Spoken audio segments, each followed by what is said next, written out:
Hello, Nigeria. Good morning. This is Social Media Scope on Kaftan TV, your one-stop show for everything trending online. For viral moments, to viral tweets, to viral videos. So far it's buzzing online, we will be talking about it. And this morning, we're talking about a very public apology that has gotten Nigerians in shock. We will furthermore be discussing about a political statement by a commissioner nominee in Rivers State House of Assembly that has sparked outrage online. We're also going to be talking about cosmetic surgery gone wrong, and also TikTok user has brought a lot of awareness about the shortage of BRT buses in Lagos State. All this and more we will be discussing today. So let's do TV together. Hello Nigeria, I'm Chioma Evisi and this is Social Media Scoop, where we discuss everything trending. I have with me in the house, as usual, Emeka Opara. Thank you so much for joining us this morning. Oh, you're welcome, Chioma. So You look amazing this morning. I'm fine. Good. Unfortunately, this fuel situation is really biting hard. I found it very difficult navigating my way to this place this morning. I could see millions, or let's say hundreds of Nigerians on the streets, and it's not funny, to be honest. It's okay. And I don't know if the government has any solution to that. Thank God it's Friday. Yeah, thank God it's Friday. So let's begin Social Media Scope. Our first story today is a public apology that has gotten Nigerians talking online. Businesswoman Tracy Ohiri, who has accused earlier on Minister of Works David Umahi of owing her a huge sum of money, and also accusing him of alleged sexual misconduct and harassment. She has come out to retract these claims in this video. Let's take a look. I will take reactions of Nigerians. I admit that Engineer Dikin David Umahi, the former governor of Ebonyi State and the current Minister of Works, did not inform me that what happened to the Neyland engineers would happen to me if I visit Ebonyi State. I do not know the Neyland engineers except what I read about them on the internet and what I heard from people. I apologize to Engineer Dikin David Umahi for the embarrassment this allegation may have caused him and his family. I sincerely apologize to his family, to my own family, friends, and everyone who felt hurt and embarrassed with what happened. I never said Engineer Dikin David Umahi tied towel to meet me in a hotel room. I apologize if the allegations have been magnified and taken out of context. My family and I have decided to move on and face our lives and business. And we want everyone to respect this decision. So that's the video. We're also going to be showing the video where she made the allegations that she is denying now, where she made those allegations. Let's take a look. He's asking me to date him. I told him, sir, one day I got so frustrated. I said, sir, can you concentrate and pay me my money? Stop telling me about dating you. I've told you I cannot date you. He became angry and hung up on me. The next thing, he sent me a message which is on my phone right now by David Umahi's number. Everybody that knows David knows this same number. He sent me a phone, an SMS that I insulted him. I will teach you a lesson for insulting me. I can show it to the whole Nigerians. I can show that text message to the whole Nigerians. He said, I will deal with you for insulting me. So that was it. Since that day, he blocked me. He never picks my call again. Sometimes if I ask for my payment, he will tell me that God is busy. I said, sir, have mercy on me and give me my money. Let me pay my children's school fees. He will tell me that God is busy. So our first reaction on X by William Sayo said, she's reading from a script. David Umahi probably promised to pay up if she rendered an open apology and debunked all rumors and allegations she made against him. This is the Nigeria we have today. This is where we are as a nation. Sad. So, Emeka, you've seen the video.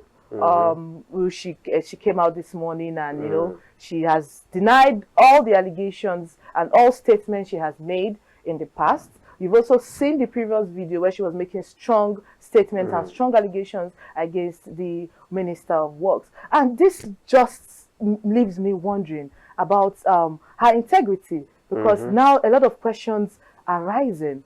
Some people are saying, okay, she was compelled to make such video. And some people are saying, well, probably they've settled behind closed doors. But that brings me to the question of all the agitations and the protests that happened in front of the Ministry of Works in support of her because of the claims. And if you come out and make such claims and now you're denying it, that means you're saying that you lied. Don't you think this woman should be held responsible and to be brought to book when it comes to this? To be honest, Choma, I really do not know what to make of this whole apology, the whole thing. You know, when this whole allegation, when this Madam Tracy O'Hiri came out the first time, making all those allegations, we discussed it. Yes, yeah.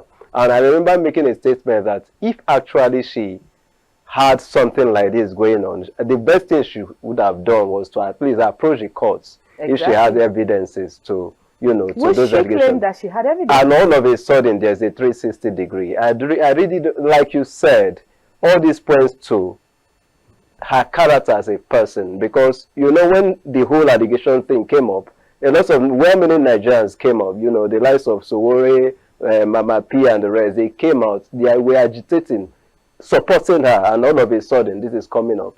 I don't know. This is on her because at the end of the day, this points back to her. What it tells a lot about who she is as a person. If something comes up again in the future about her, how will the public see her? So this kind of puts a dent on her integrity and her character as an individual. But then maybe she's withdrawing the case because, like I pointed out earlier when we had that conversation, maybe she was it was all just melodrama, theatrics. They were just trying to entertain. How can it be melodrama? There was a time when the minister said he had never met her, and she put out a picture of her and the minister to show that she has met then she did all that. Then all of a sudden she's coming out to deny. I feel she should be questioned. Then who will do the questioning? Because at the end of the day, that's what I'm a bit confused. Yes, slide in this exactly. Somebody comes out and make an accusation. You come out the next day and you say that everything you said is a lie. That because, but Choma, we now live in a society where abnormalities now thrive. Abnormalities have become normalized. So, are you surprised such a thing is happening? That's not to say that I'm in support of what she has done, because I'm a bit confused. But what do you think? She should be held responsible for this? She should be. The public already will hold her responsible, because at the end of the day, when, let's say peradventure, if she has any genuine case in the future, what do you think the public will think of her? Nobody will come out like they did recently when many Nigerians came out to, you know, show support for her. Do you think such people, the likes of Sowore, Mama P, and other Nigerians, because they were showing a lot of support to her, and all of a sudden this is happening? I don't know. So all right, let's move on to another very controversial video and story that has taken the internet by storm. TikTok user known as Ella, in a viral clip in Lagos, shows commuters, you know, in long queues trying to get into BRT buses and showing how strenuous this can be. In recent times, she has been posting these videos and creating an awareness on her TikTok page. But recently, she was harassed physically and was told to stop making these videos. But furthermore, these videos had come out in a good way, because we observed that the BRT buses along this same particular way she commutes to work have increased. So that just shows that probably the government is listening. Let's take a look and we'll take reactions of Nigerians. But BRT is not enough. See, people are even here fighting. People are here fighting. This is what keeps happening. Lagos State government, please do something about this. Garage. Go to garage, oh. I'm telling you, if you make any video today, I'll sit your phone. I'm not joking. I'm not talking though. If you make any video today, I'm not talking. She said she was my phone. Voice was hard. Hey, this voice that's finished cracking. It did not crack for nothing. Thank you, Jesus. See that lane I use every morning. When I passed it today, I was surprised. I saw buses lined up. I did not do it alone. We did it together. Okay, so that's the video. But from what I have here, the update is that Lamata has provided at least 15 to 25 BRT buses for the Elepe commuters on Thursday. The lady that harassed Ella has also been removed. Our first reaction on this on Twitter by Lola Okurin. He tweeted, "See what she single-handedly did with her call-out. Everyone will benefit, including the Obon Abaya on Yellow yesterday. They all owe her, we are sorry, because they ridiculed her efforts in restoring sanity. She won't benefit alone. This is a win." Another commenter on Twitter, Ubede, tweeted, "For those that say protests won't work, this is a clear example of how the government fears protests. Do not be deceived. The government cannot stop 5 million youths who hit the streets to protest. They can't even stop 500K youths." Emeka, when I saw how the government was so quick to come out and do the right thing, I was impressed. And kudos to that young lady. She did it in the video that we played. She didn't allow herself to be harassed. She stood her ground and, you know, held the government accountable. And this just brings me to this question I want to ask you. If these BRT buses were already available, Emeka, why were they not there in the first place to make life easy for Nigerians that are going to work? We all know how hectic Lagos can be. But anyway, do you think that Nigerians are becoming more aware of their rights to hold the government accountable? What's your thought? I'm a bit more amused by the expression on your face when you were talking about, because the only way... What expression? The only way we feel the impacts of government in Nigeria is through the hardship. Unfortunately so.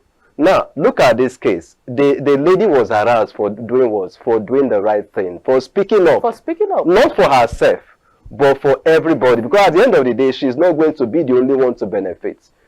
Recall that last week, when in one of our program also, when what happened was it in Rivers State?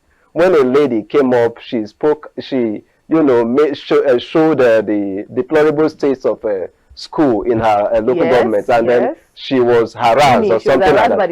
You understand? And my statement then was that we as citizens, we should never be intimidated by political office holders or by anybody. When you have, there will be enough time for us to be silent when we die. So when as citizens, it is our duty to make demands, because these people that are in government are holding power in trust. They are not there to represent themselves. Exactly. They are there to do the job. So when we keep silent, things are going wrong and we are keeping silent, it's our duty to make demands. This is what we want. You call out the government. There's nothing wrong about it. You understand? And I also said something the other time. I love the fact that more and more citizens are speaking up. Yeah, it's a form of citizen journalism. Exactly. And we have the handset, the phones are easily accessible. God bless you. This is the age of the internet. We should make use of it. Enough of just, you know, going online to make people laugh. Exactly. For me, I consider it a sin that in the light of everything that is going on, you want to use your social media space on handle just to make people laugh. We shouldn't be laughing. There's a lot of hardship going on. So we should take advantage of the age we are in, and then, you know, call the government, hold them accountable. I'm sure the people that, you know, go through that lane every morning will be glad. They'll be glad. BRT buses. It just makes life easier. Life is already complicated. As Nigerians, our government should just make it easy. And kudos to that young lady. We commend her greatly. Yes. We want to, you know, encourage more citizens. Yes, I know there was a GoFundMe set up for her from people in diaspora, and some sort of money was raised for her to, you know, continue to use Uber for a while, so she doesn't face any more harassment and so. And please, I don't know if I can use this opportunity to say shame on anybody that harassed her. Yes, a member of a staff. Okay, so shame on that individual, because she was protecting her bosses now. Protecting what? Let's continue, Emeka. Let's not go there. Moving on, let's go to Rivers State, where some drama erupted during a screening of commissioners in the Rivers State House of Assembly, where a nominee in her ward said that she is a politician and she has no work, so she has not been paying tax. Let's take a look at this video and take reactions of Nigerians on this. Like I said before, I'm a politician. And You were what? I am a politician. Mr. You're a Speaker. politician? Yes. So politicians don't pay tax? We don't have an office. But Hold on. Let me get you. You say you're a politician. So politicians don't pay tax? I don't have work. Okay, you don't have work. I don't have work. It's when I got nominated into the River So State. since you don't have work, you have not been paying tax or taxes since 2018 to date. That's what you are saying. Is it only when you have work that you get income? You don't have any business? Mr. Speaker, I think tax is generated from your income. You have not had any income since income. 2018 No. till date. Madam, you are under oath. You have not had any income from 2018 to 2026. No income. That's what you're telling Rivers people. I was a member, a commissioner in the River State House of Assembly Service Commission. When were you? And that's where Hold on. When you were a local government caretaker committee member, right? I was just 3 months there. When? When was that? And I think November last year. When was that? November When? Now what year? 2025. You were not paid salary. Were you not paid salary when you were a caretaker committee? We were paid. You were paid? Yes. Is that not income? But you said you have not earned any income from 2018.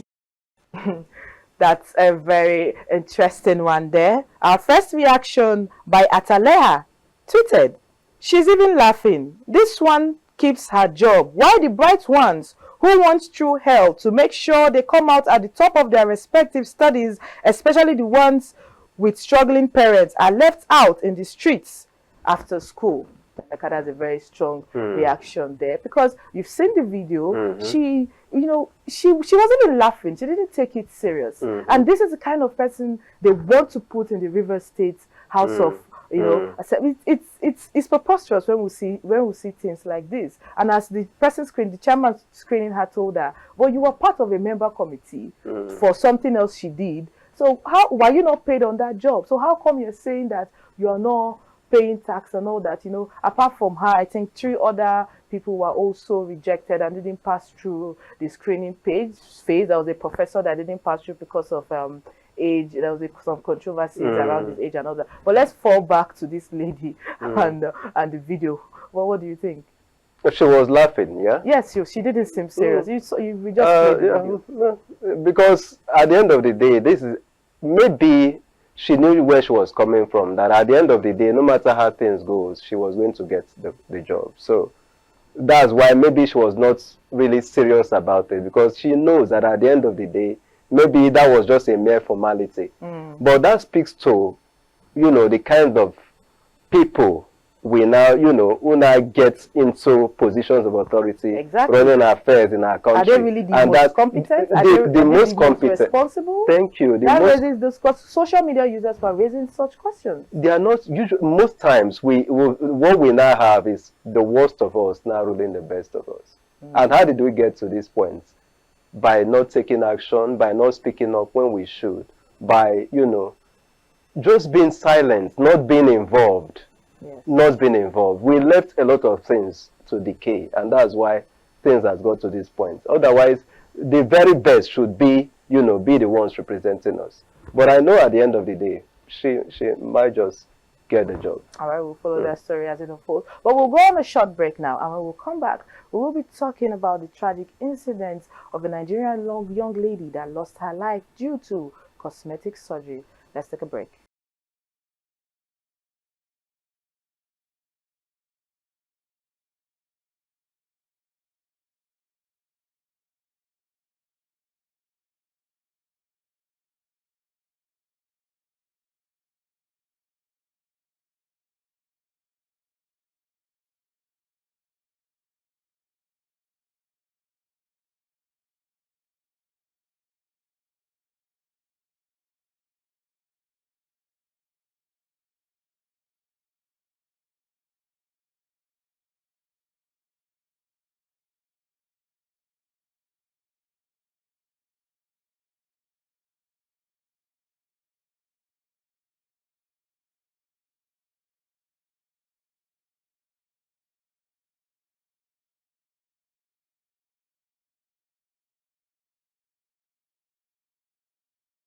Thank you for staying with us. This is still Social Media Scoop on Kaftan TV, where we talk about everything trending and buzzing in the Nigeria's digital space and beyond. We're talking about a young lady that has lost her life due to complications of a cosmetic surgery, the Brazilian butt lift. Sinosol, where she did the surgery, Sinosol Clinic, where she did the surgery, has put out a statement saying that they are not responsible for her death because she just came for a correctional surgery after having done the surgery in another facility. Friends and family has come out to put out statements seeking for justice and saying that the license of the doctor should be revoked, and saying that the narrative that she did the procedure just after 6 months of doing the previous one is false, that she went back after a year. Friends and family have been thrown into deep mourning. And furthermore, we have Nollywood actress Nkechi Blessing has come out to say that men are responsible for pushing women to do their bodies, saying that they do body shame women. And this has raised a lot of questions in Nigeria's digital space. But let's take a reaction on this. Our first reaction on Instagram, Dr. Alawe Srozi, she commented, blaming men's body shaming for BBLs is not enough. These surgeries come with serious risks and complications. Women must know their worth and stop risking their lives trying to meet someone else's standard. Education and self-value matter more than temporary approval. Emeka, you know you're always your opinion sometimes I don't really align with Am I being accused right now? Calm down. Okay. I want to know. Okay. You see, popular Nollywood actress Nkechi Blessing is coming out with this narrative that men are the one body shaming women and pushing women to do these body procedures. Personally, I do not have a problem of people wanting to do any cosmetic procedures on themselves. But what I have a problem with is when they don't go through the the right process and they don't listen to medical advice, and they continue to put their lives in danger. And I've done a bit of research, and top cosmetic surgeons in the world have stated that the BBL surgery is the riskiest surgery for someone to go, that it's a 50-50 surgery. And even as we speak right now, I'm sure that there are some women in Nigeria still saving money or just have finished saving money to go into this very risky operation. But we all see that the beauty standard in Nigeria is becoming somewhere that every woman wants to be curvy, but they are putting their life at risk, just like this young lady Ifunaya that has unfortunately lost her life. May her soul rest in peace. But I want to know, what's your thoughts on women and men having one form of body procedures done? For me, I'm totally against it because I know for sure that the African woman is already curvy. And beautiful. So, but this recent craze for always want to, push it a lot higher. I don't know. I don't know who's responsible for that. And you see, Nkechi Blessing, Nollywood actor, said that you men are the one body shaming women. That is just one opinion by Nkechi Blessing, because of course she's always very controversial, and I know I will not be here to come and speak on behalf of all men, but I know that most women who want to do that are doing that because they feel they want to do it and not because of any form of body shaming. I, for one, I will never body shame anybody because I know that everybody is beautiful in their own way or in their own right. So unfortunately, we lost another person. This is not the first time we're having this kind of conversation. I don't know if it's this year or even last year. We keep having this kind of things. So a lady that came all the time. From, is he exactly. So does it have to do with, okay, but you just said that even the top medical institutions in the world keep telling them that it's not 100%, so it's a very risky something. So if you are going into it, you should be prepared that things might go south. You understand? So this is not us. We cannot come here now to start blaming, maybe the health sector or whatever. But then again, maybe the government should set up, put in place, policies to regulate, so that we have more professionals or regulate all these things. So that we don't keep losing people. Because if they are more professionals, there will be more better advice. You understand? More better medical attention to exactly, so that people are well prepared to know what to expect when they are going into this. So it's not when it happens then you start throwing blames here and there. If you knew that it's a 50-50 chance in the first place, then you should be prepared whatever comes out of it. Unfortunately, we lost another soul. May her soul rest in peace. Yeah, but I feel people... But I feel there should be more investigations should be done. And just as the friends and family are saying that the license of the doctor should be revoked, if they look into it and the investigation is carried out and he's found wanting in any way, he or she, the medical doctor, license should be revoked so that we don't have, you know, repeated incidents like this. Exactly. That should be done. Yeah, I believe that should be done. But then again, people should be more confident. They should be more... I think it's as a result of low self-esteem, because I don't see how anybody's opinion should matter when it comes to how I look. And this month is you know, this month we mark International Women's Day. So to every woman out there, you are beautiful in your imperfections or perfections. Exactly. And this, let me even add this, who defines those beauty standards? The society. Who is the society? Come on. Let's move on. On the 10th and 11th of March 2026, the Ethics and Global Leadership Awareness Initiative, ELGA, held a 2-day capacity building workshop for civil society organizations in Abuja. Let's take a look. And then you have to work with, maybe you want to work in any local government, then you go to the local government ministry to go register, stuff like that. So those overlapping things. So you register, you pay here, pay there. And then they are all asking for one requirement or the other of reporting feedback requirements, reporting requirements that you have to make, and they don't have the capacity. When you support that, when you submit that report to them, what do they do with it?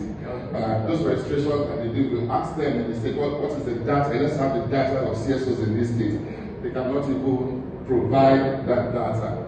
So they have weak coordination capacity, less political interference. If in some states you find that you know, in Zamfara, for instance, at some point CSOs were banned.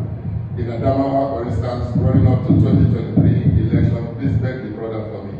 You know, CSOs were banned from operating. That was an interesting event. The event brought together participants from various CSO discussing strengthening civic space through CSO self-regulation and understanding civil society, their operational realities and challenges in Nigeria. The team lead, Mr. Harry Udo, emphasized the importance of collective action and collaboration for the growth and credibility of the sector.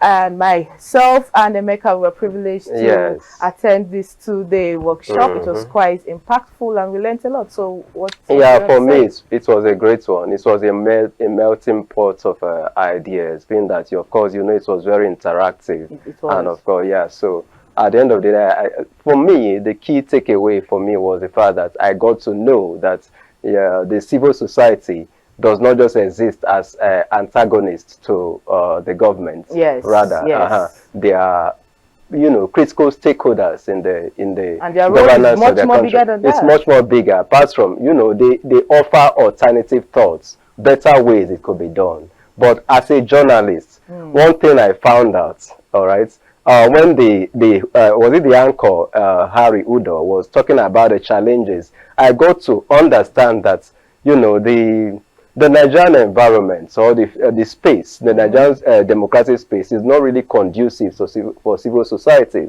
because if you heard most of the things, the challenges they face, you know, the attitude of most government officials to civil society activities is not really encouraging. In that, because we're in a democracy, in a democratic settings, everybody should have the opportunity to thrive equally. Yes. And I don't think we have that.